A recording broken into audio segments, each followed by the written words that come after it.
হবে, আমি তোমাদেরকে ফ্রেন্ড রিকোয়েস্ট পাঠাবো গেম খেলার জন্য।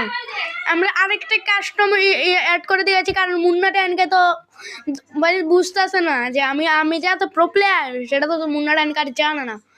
তো আমরা এখন দেখি আরেকটি মারতে পারিনি, কি মারতে পারিনি। আবারও সেম ভাবে আরেকটা হেড লাগছে হোয়াট 444 আবারও নক। কি রে, আমি কি প্যানেল লাগিয়েছি নাকি? এখন আর রাইস্টারকে কি মারতে পারবো? ওই তো রাইস্টার নক, সামনে শুধু বিটুকে। এখন মুন্না ট্যানকে বিটুকে নিয়ে আসছিল, বিটুকে আছে, বিটুকে কি মারতে পারবো? বিটুকে কি রে ভাই, মরে না কেন? বিটুকে না, লাস্ট শুধু মুন্না ট্যানকে কি মারতে পারবো? আমরা মুন্না ট্যানকে কি মারতে পারবো? ও মুন্না ট্যানকে নক।